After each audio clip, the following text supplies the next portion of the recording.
అందరికీ నమస్కారం. ఈరోజు మీ అందరికీ నేను వినిపించబోయే కథ దెయ్యం. రచయిత వాణిశ్రీ గారు. కథలోకి వెళ్ళే ముందుగా మీ అందరికీ నాదొక చిన్న విన్నపం. మీ అందరికీ ఈ కథ నచ్చినట్లయితే తప్పకుండా లైక్ చేయండి, షేర్ చేయండి, సబ్స్క్రైబ్ చేయండి. ఇక కథలోకి వెళితే, సెల్ ఫోన్ మోగుతుంటే మెలకువ వచ్చింది చాందినికి. టైం చూస్తే 11 దాటుతోంది. ఈ టైంలో కాల్ చేసింది ఎవరు అనుకుంటూ చూస్తే సావిత్రి పేరు కనిపించింది. హలో సావి అన్నది చాందిని. చాందిని, నేను మా ఏరియాలోని లలిత హాస్పిటల్లో ఉన్నానే. శ్రావణి సూసైడ్ అటెంప్ట్ చేసింది అంటూ వణుకుతున్న గొంతుతో చెప్పింది సావిత్రి. ఆ వెంటనే ఏడుపు వినపడింది. ఏడవకే, డాక్టర్ ఏమన్నారు? తను మాట్లాడలేకపోతోంది. సరే, నువ్వు అక్కడే ఉండు, నేను వస్తున్నాను అన్నది చాందిని. కారు డ్రైవ్ చేసుకుంటూ లలిత హాస్పిటల్కి వెళ్ళింది. రోడ్డు మీద ట్రాఫిక్ లేకపోవడంతో 20 నిమిషాల్లోనే చేరుకోగలిగింది. చాందినిని చూడ్డంతోనే లాబీలో కూర్చున్న సావిత్రి లేచి వచ్చి ఆమెను హత్తుకుంది. భుజం మీద తలబెట్టి ఏడుస్తోంది. ఏడవకు, నేను పొజిషన్ ఏంటో కనుక్కొని వస్తాను, నువ్వు ఇక్కడే కూర్చో అన్నది చాందిని. చాందిని కూడా డాక్టరే. ఆమె చొరవగా డ్యూటీ డాక్టర్ హేమలత దగ్గరకు వెళ్ళింది. హేమలత చాందినికి 2 ఏళ్ళు సీనియరు. మెడికల్ కాలేజీలో బాగానే పరిచయం ఉంది. హేమలత చాందినిని గుర్తుపట్టింది. హాయ్ చాందిని, ఏంటిలా వచ్చావు అన్నది హేమలత ఆమెను చూడ్డంతోనే. తన ఫ్రెండు సావిత్రి కూతురు శ్రావణి సూసైడ్ అటెంప్ట్ చేసిన కేసు గురించి వచ్చానని, పరిస్థితి ఏమిటి అని అడిగింది. నథింగ్ సీరియస్, ఇన్ టైంలో తీసుకురావడంతో సేవ్ అయ్యింది. సెడటివ్ ఇచ్చాను, నిద్రపోతోంది. రేపు డిశ్చార్జ్ చేస్తాం. కేసు పోలీసుల దాకా పోనివ్వలేదులే, కడుపు నొప్పితో చేరింది అని రికార్డు చేయించాను అన్నది హేమలత. థ్యాంక్ యూ డాక్టర్, మంచి పని చేశారు, లేకపోతే అదొక న్యూసెన్స్. అసలే సావిత్రి ఏడుస్తోంది, భయపడుతోంది. పాపం, అది విడో. యంగ్ ఏజ్లోనే హస్బెండ్ యాక్సిడెంట్లో పోయాడు. కూతుర్ని పెంచుకుంటూ బతుకుతోంది. మరలా పెళ్లి తలపెట్టలేదు. దానికేమైనా అయితే తట్టుకోలేదు అని చెప్పింది చాందిని. ఆ పిల్ల సూసైడ్ ఎందుకు అటెంప్ట్ చేసి ఉంటుంది? లవ్ ఫెయిల్యూరా? ఈ రోజుల్లో అవే ఎక్కువ కేసులు అన్నది డాక్టర్ హేమలత. తెలీదు డాక్టర్, శ్రావణి టూ సెన్సిటివ్. పద్ధతిగానే ఉంటుంది, ఇంటెలిజెంట్ కూడా. ఏం జరిగిందో అన్నది చాందిని. తర్వాత సావిత్రి దగ్గరకు వచ్చి ఆమె పక్కనే కూర్చొని ఓదార్చింది. సావి, శ్రావణికి ఏం కాలేదు, రేపు డిశ్చార్జి చేస్తానన్నది డాక్టరు. చెప్పు, అసలేం జరిగింది? నీతో ఏమైనా ఘర్షణ పడిందా? అటువంటిదేం లేదు. ఇంటర్ తర్వాత ఎంసెట్ రాయనంది. అందరూ ఇంజనీరింగ్లో చేరుతుంటే తను డిగ్రీలో చేరింది. తర్వాత సివిల్స్కి కోచింగ్ తీసుకుంటూ అటెంప్ట్ చేస్తోంది. రెండోసారి కూడా సెలక్షన్ రాకపోయేసరికి కాస్త డిస్టర్బ్ అయింది. అంతేనా? లేకపోతే ఏదైనా లవ్ ఫెయిల్యూర్? లేదే, నేను ఆ విషయం కాన్ఫిడెంట్గా చెప్పగలను. అది సూసైడ్ అటెంప్ట్ చేసిందని నువ్వెలా తెలుసుకొని హాస్పిటల్కి తీసుకొచ్చావు? 8ంటికే డిన్నర్ చేసి పడుకుంది. గంట తర్వాత దాని ఫోన్ మోగుతూ ఉంటే లిఫ్ట్ చేయడం లేదు. నేను టీవీ చూస్తున్నాను, ఫోన్ ఆగకుండా మోగుతూనే ఉంది. నాకు అనుమానం వచ్చి రూమ్లోకెళ్ళి చూశాను. శ్రావణి డీప్ స్లీప్లో ఉంది. ఎంత లేపినా లేవలేదు. ఫోన్ చేసింది దాని క్లోజ్ ఫ్రెండ్ నవ్య. ఆ టైంలో నవ్య కాల్ చేయబట్టి శ్రావణి సేవ్ అయ్యిందనుకో, లేకపోతే నేను అది స్లీపింగ్ పిల్స్ వేసుకుందని గ్రహించేదాన్ని కాదు. వెంటనే హాస్పిటల్కి తీసుకొచ్చాను అని చెప్పింది సావిత్రి. శ్రావణి కోలుకున్న తర్వాత 2 రోజులకు చాందిని సావిత్రి ఇంటికి వెళ్ళింది. శ్రావ్, నువ్వు సేవ్ అవ్వబట్టి మేం కూడా బతికిపోయాం, లేకపోతే చచ్చేవాళ్ళం అన్నది చాందిని. నేను పోతే పోయేదాన్ని, మీకేమయ్యేది సీరియస్గా అన్నది శ్రావణి. నీకు అంతవరకే తెలుసు, నువ్వు ఎందుకు చావాలనుకున్నావు ప్రశ్నించింది చాందిని. సివిల్స్లో రెండోసారి కూడా ఫెయిల్ అయ్యాను, విరక్తి కలిగింది.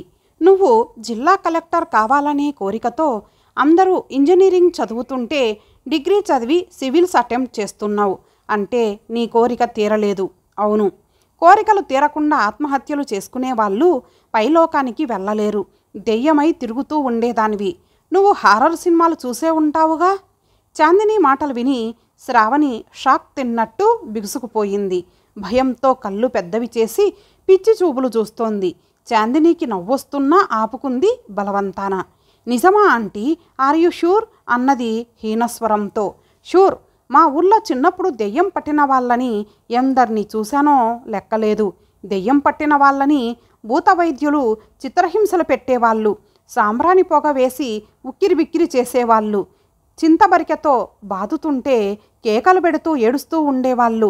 శ్రావణి మౌనంగా ఉండిపోయింది. దీర్ఘాలోచనలో పడింది. నువ్వు చావదలుచుకుంటే ఏ కోరికలు లేకుండా చావు. 4-5 అటెంప్ట్ల తర్వాత సివిల్స్లో సెలెక్ట్ అయిన వాళ్ళున్నారు. రెండోసారికి డిస్టర్బ్ అయితే ఎట్లా? Try again and try again అన్నది చాందిని. 2 ఏళ్ల తర్వాత శ్రావణి 4వ ప్రయత్నంలో సివిల్స్కి సెలెక్ట్ అయ్యింది. సావిత్రి చాందినికి కాల్ చేసింది. మా ఇంటికి రావే, శ్రావణి నీకు మెమరబుల్ ట్రీట్ ఇవ్వాలనుకుంటోంది అన్నది. చాందిని వెళ్ళి శ్రావణికి కంగ్రాట్స్ చెప్పింది. డిన్నర్ పూర్తయిన తర్వాత అడిగింది, శ్రావణి స్లీపింగ్ పిల్స్ ఉన్నాయా? ఎందుకు ఆంటీ? నీ కోరిక తీరిందిగా, ఇక స్లీపింగ్ పిల్స్ మింగి లాంగ్ స్లీప్లోకి వెళ్ళిపో, అట్నుంచి అటు స్వర్గానికి వెళ్ళిపోతావు నవ్వుతూ అన్నది చాందిని. కోరిక తీరిన తర్వాత ఇంకెందుకు సూసైడ్ చేసుకుంటాను? ఏమో, తర్వాత నువ్వు ఎవన్నో లవ్ చేసి ఆ లవ్ ఫెయిల్ అయితే సూసైడ్ అటెంప్ట్ చేస్తావు. ఆ కోరిక తీరక దెయ్యం అవుతావు అన్నది చాందిని. ఆంటీ భయపడకు, నేను ఎవరినీ లవ్ చేయను, మోసపోయి సూసైడ్ చేసుకోను, దెయ్యం అవ్వను, ఓకేనా అని పకపకా నవ్వుతూ చెప్పింది శ్రావణి. హమ్మయ్యా బతికిపోయాం, గుండెల మీద చెయ్యి వేసుకొని అన్నది చాందిని. చాలేండే మీ అత్తాకోడళ్ళ దెయ్యం కబుర్లు, నాకు అసలే దెయ్యాలంటే భయం అన్నది చిరుకోపంతో సావిత్రి. ఇంతటితో ఈ కథ సమాప్తం. ఇప్పుడు మరొక చిన్న కథ విందాము. పేరు మండు టెండలో మంచువాన, రచయిత వాణిశ్రీ గారు. ఇక కథలోకి వెళితే, శంషాబాద్ ఎయిర్పోర్ట్లో ఫ్లైట్ ఎక్కి ప్రతీక్ పక్క సీట్లో కూర్చున్న సుచిత్ర ముభావంగా ఉంది. ఆమెకు ఈ ప్రయాణం సంతోషంగా లేదు. కొత్త పెళ్లి కూతురని ఆమెను చూసిన వాళ్ళు ఈజీగా గుర్తుపట్టొచ్చు. ఆమె ముఖంలో పెళ్లి కళ కలకల్లాడుతోంది. హెడ్ బాత్ చేసిన జుట్టు విరబోసుకొని మనోహరంగా కనిపిస్తోంది సుచిత్ర. ఎత్తుకి తగ్గ లావుతో, మంచి శరీర సౌష్ఠవంతో ఆరోగ్యంగా ఆకర్షణీయంగా ఉంది. ఫ్లైట్ టేకాఫ్ అవుతూ ఆకాశంలోకి ఎగురుతూ ఉంటే సుచిత్ర అతని అరచేతిని గట్టిగా పట్టుకుంది. ప్రతీక్ ఆమెను ఓరగా చూస్తూ భయం వేసిందా అన్నాడు. అన్నది సిగ్గుపడుతూ. ఫ్లైట్ ఎక్కడం ఇదే మొదటిసారి కదూ అడిగాడు ప్రతీక్. అవును అన్నది. ప్రతీక్ సుచిత్ర తలకు తన ముఖాన్ని ఆనించి ఆమె జుట్టు నుంచి వస్తున్న షాంపూ పరిమళాన్ని ఆస్వాదిస్తూ తన్మయత్వంతో కళ్ళు మూసుకున్నాడు. సుచిత్రకు ఇంట్లో జరిగిందంతా కళ్ళ ముందు కదలాడుతూ ఉంది. ఆమె అశాంతికి కారణం నాయనమ్మ బుచ్చిరావమ్మ చేసిన గొడవే. పెళ్ళైన తర్వాత శోభనానికి ముహూర్తం పెట్టాడు పురోహితుడు నందం రామశాస్త్రి. ఆ రోజు ఉదయం నుంచే హడావుడి మొదలుపెట్టింది బుచ్చిరావమ్మ. శోభనం గదిలో 7 రకాల స్వీట్స్ కిలో చొప్పున ఉంచాలని తెప్పించమని కొడుకు నారాయణరావుకి ఆర్డర్ వేసింది. అదేం లెక్కండి, 7 రకాల స్వీట్లెందుకు? మీ అమ్మ శోభనం రాత్రి పెట్టారా? వేస్ట్ కదూ, పిల్లలేం తింటారు, చెరొకటి తింటే గొప్ప అని రుక్మిణి భర్తతో అన్నది. గట్టిగా అనకు, అమ్మ మండిపడుతుంది. స్వీట్సే కదా, చుట్టాలకు పక్కాలకు పంచిపెడదాం అని నవ్వాడు నారాయణరావు. తర్వాత ప్రతీక్కి కాల్ చేసి చెప్పాడు. ప్రతీక్ శోభనం రాత్రి 9:45 అని పంతులు ముహూర్తం పెట్టాడు. సాయంకాలానికే వచ్చేయండి అని. శోభనానికి ముహూర్తం ఏంటండి మామగారు? విస్తుపోతూ అడిగాడు ప్రతీక్. చూడు నాయన, మా అమ్మ పాతకాలం మనిషి, అన్నీ శాస్త్ర ప్రకారం జరగాలని పట్టుబడుతుంది. ముహూర్తం అంటే ఏం లేదు. వధూవరులను పట్టెమంచం మీద కూర్చోబెట్టి మంత్రాలు చదివి ముహూర్తం సమయానికి పాణిగ్రహణం చేయించి పోతాడు పంతులు, అంతే వివరించాడు నారాయణరావు అల్లుడికి. మళ్ళీ పాణిగ్రహణం ఏంటండి? పెళ్లి తంతులో ఆల్రెడీ జరిగిందిగా, సందేహం వెలిబుచ్చాడు ప్రతీక్. ఏదోలే నాయనా, మా అమ్మ సాంప్రదాయం అంటుంది. తరతరాల నుంచి ఆ పట్టెమంచం మీద శోభనం. తర్వాత చెప్పలేక నీళ్లు నమిలాడు నారాయణరావు. సర్లేండి అన్నాడు ప్రతీక్. ఇంట్లో సందడే సందడి. ఆడవాళ్ళంతా శోభనం గది అలంకరణకి పూనుకున్నారు. మల్లెలు, గులాబీలు, సంపెంగలు, మొగలి రేకులు, కనకాంబరాలు, సన్నజాజులు, విరజాజులు వంటి 7 రకాల పూలు బుట్టల్లో దిగాయి. మరువం, దవనం వంటివి అదనం. దండలు తయారవుతున్నాయి. అక్కడంతా పూల వాసనతో గుమగుమలాడుతోంది. అంబిక ధూప్ స్టిక్స్, మంగళదీప్ శాండల్ అగరొత్తులు ఏవిరా, మర్చిపోయావా ఏం అని నారాయణరావుని సతాయిస్తోంది బుచ్చిరావమ్మ. ఇంతలో అతని జేబులోని సెల్ ఫోన్ మోగింది. కాల్ చేసినవాడు ప్రతీక్. మామగారు, అర్జెంటుగా బెంగళూరు డ్యూటీ పడింది. కొత్త ప్రాజెక్టు ఫైనలైజ్ చేసే మీటింగుకి అటెండ్ అవ్వాలని మా ఆఫీస్ నుంచి కాల్ వచ్చింది. రేపు ఉదయం 10 బెంగళూరు ఆఫీస్లో రిపోర్ట్ చేయాలి. అల్లుడు పేల్చిన బాంబుకి మెదడు మొద్దుబారింది మామగారికి. మరి శోభనం? నీళ్లు నమిలాడు నారాయణరావు. అదేం ఉందండి, ఫార్మాలిటీయేగా. మా బెంగళూరు ఆఫీస్ గెస్ట్ హౌస్లో కానిచ్చేస్తాం. అక్కడ 6 నెలలు డ్యూటీ. ఈ లోపల రాలేను. అతి కష్టం మీద ఫ్లైట్ టికెట్స్ దొరికాయి. సుచిత్రను రాత్రి 8 ఎయిర్పోర్ట్కి తీసుకొని రండి. లగేజీ ఎక్కువ తేకండి. ఆర్డర్ వేసినట్టు చెప్పి కాల్ కట్ చేశాడు ప్రతీక్. అల్లుడి గారి సందేశం ఇంట్లో అలజడి రేపింది. బుచ్చిరావమ్మ చేసిన గొడవ అంతా ఇంతా కాదు. పెద్దవాళ్ళంటే పూచిక పుల్ల విలువ లేదు ఈ కాలం వాళ్ళకి. సంప్రదాయాలు మంటగలుపుతున్నారు. అతగాడు బెంగళూరు వెళ్తే వెళ్తాడు, సుచిత్ర ఇక్కడే ఉంటుంది. అతడు తిరిగొచ్చినప్పుడే మళ్ళీ శోభనానికి ముహూర్తం పెడితే సరిపోతుంది. అవ్వా, శోభనం జరపకుండా పిల్లని కాపురానికి పంపిస్తారా ఎవరైనా? కలికాలం కాకపోతేను అని మండిపడింది. అత్తగారికి బ్రేక్ వేసింది కోడలు. ఆడపిల్లని ఇచ్చుకున్న వాళ్ళం, పట్టువిడుపులుండాలి. అల్లుడు చేసేది తాలూకా ఆఫీసులో బిల్లబంట్రోతు ఉద్యోగం కాదు. కంపెనీలో పెద్ద ఆఫీసరు, లక్షల్లో జీతం. మన అమ్మాయిని పంపము అంటే కోపం వచ్చి అలుగుతాడు. తర్వాత ఏం జరుగుతుందో దేవుడికే తెలియాలి. రోజులు బాగోలేవు. చిన్న చిన్న విషయాలకే పంతాలకు పోయి విడాకులు కావాలని కోర్టులకు పరిగెత్తుతున్నారు పిల్లలు. ఎన్ని వినడం లేదు అని క్లాస్ పీకింది రుక్మిణి. కోడలు ఎదురు తిరిగి అందరి ముందు వాయించేసరికి బుచ్చిరావమ్మ కిన్నురాలైంది. మీ ఇష్టం వచ్చినట్టు చేసుకోండి అంటూ అలిగి కోపగృహానికి వెళ్ళిపోయింది. తర్వాత నారాయణరావు, రుక్మిణి దంపతులు సుచిత్రను ఎయిర్పోర్ట్కి తీసుకెళ్లి అల్లుడికి అప్పగించారు. అదంతా గుర్తొచ్చింది సుచిత్రకి. తను ఎయిర్పోర్ట్కి బయలుదేరుతున్నప్పుడు నాయనమ్మ బయటకు రాకుండా భీష్మించుకొని గదిలో ఉండిపోవడం ఆమెకు బాధగా ఉంది. ప్రతీక్ మీద ఆమెకు చిరుకోపంగా కూడా ఉంది. అసలు అతను స్టార్ హోటల్లో సూట్ బుక్ చేసి శోభనానికి అరేంజ్ చేయమని ప్రపోజ్ చేశాడు. నాయనమ్మ ససేమిరా ఇంట్లోనే అది మంత్రాలు ముహూర్తాలు అంటూ పట్టుబట్టింది. అదంతా ఇష్టం లేని ప్రతీక్ ఏదో డ్రామా ఆడుతున్నాడని అనుమానంగా ఉంది సుచిత్రకు. లేకపోతే గంటల్లోనే ఆఫీస్ డ్యూటీ హైదరాబాద్ నుంచి బెంగళూరుకి మారిపోతుందా? ఫ్లైట్ దిగిన సుచిత్ర బిత్తరపోయింది. అది బెంగళూరు ఎయిర్పోర్ట్ కాదు, కోయంబత్తూర్ ఎయిర్పోర్టు. ఇదేంటండి, ఫ్లైటు బెంగళూరు కాకుండా కోయంబత్తూరు వచ్చింది? ఆశ్చర్యపోతూ అడిగింది. అయ్యో అలాగా, మనం బెంగళూరు ఫ్లైట్ బదులు కోయంబత్తూరు ఫ్లైట్ ఎక్కామా? ఓ మై గాడ్, ఇప్పుడెలా? పెదవులపై నవ్వు ఆపుకుంటూ అన్నాడు ప్రతీక్. సుచిత్రకు అర్థమైంది అతని నటన. మమ్మల్ని ఫూల్స్ చేయడానికి మీరేదో డ్రామాలాడుతున్నారు. మూతి ముడిచింది. అవునా, యు ఆర్ బ్రిలియంట్ గాల్, భలే కనిపెట్టావు అన్నాడు పకపకా నవ్వుతూ. నేనేం బ్రిలియంటులేండి, మీ డ్రామాల ముందు ఎందుకు పనికిరాను అన్నది గోముగా. ప్రతీక్ ఆమె అరచేతిలో చేతిని వేసి నడిపించాడు. ఎయిర్పోర్టు బయట కారు ఎక్కారు. ఇద్దరికి నిద్ర ముంచుకొచ్చింది.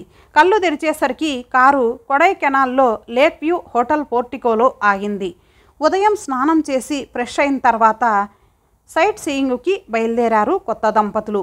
సుచిత్ర, రోజులు వేగంగా మారిపోతున్నాయి. మనం కూడా మార్పులను జీర్ణం చేసుకుంటూ మారుతూ ఆనందంగా గడపాలి. సంప్రదాయం అంటే ఒకప్పుడు జరిగింది అని అర్థం. అప్పుడు జరిగింది కనుక ఇప్పుడు జరగాలంటే కుదరదు. ఒకప్పుడు తాత ముత్తాతల కాలంలో 5 రోజుల పెళ్లి తంతు నడిచేది. అప్పుడు పనులు తక్కువ గనుక 16 రోజుల వరకు వేడుకలు జరిపేవారు. ఇప్పుడు ఉద్యోగాలొచ్చి ఉమ్మడి కుటుంబాలు మాయమైనాయి. బిజీ లైఫ్ అందరిది. గంటల్లోనే పెళ్ళైపోతున్నది. స్టార్ హోటల్లో ఫస్ట్ నైట్. నా ఫ్రెండ్స్ అంతా స్టార్ హోటల్స్లోనే శోభనం చేసుకుంటున్నారు. నాకు అదే కోరిక ఉంది. అర్థం చేసుకోవాలి మీ వాళ్ళు. ఇంట్లోనే శోభనమని పట్టుబట్టడం నాకు నచ్చలేదు. జీవితంలో ఒకసారే పెళ్ళి శోభనం జరిగేది. అది మనకు నచ్చినట్టుగా ఉండాలని కోరుకోవడం తప్పు కాదు. అందుకే ఆఫీస్ డ్యూటీ అని డ్రామా ఆడాను చెప్పాడు ప్రతీక్. భర్త చెప్పింది విన్నాక సుచిత్ర మనసులో దిగులు మాయమైంది. అశాంతి దూది పింజలా తేలిపోయింది. ఇప్పుడు ఆమెకు ఎంతో హాయిగా ఉంది. కొడైకెనాల్ ప్రకృతి దృశ్యాలు చూస్తూ కళ్ళు తిప్పుకోలేకపోతోంది సుచిత్ర. ఆమెకు మరో లోకంలోకి వచ్చి విహరిస్తున్నట్లుగా అనుభూతి కలుగుతోంది. ఇంతలో చిరుజల్లులు మొదలయ్యాయి. మే నెల మండు టెండల్లో నుంచి మంచు కురుస్తున్న కొండలలోకి వచ్చినట్టుగా చల్లగా హాయిగా ఉంది. వాన చినుకులు పూలరేకుల్లా శరీరాన్ని స్పృశిస్తూ ఉంటే మురిసిపోతూ ఉంది సుచిత్ర.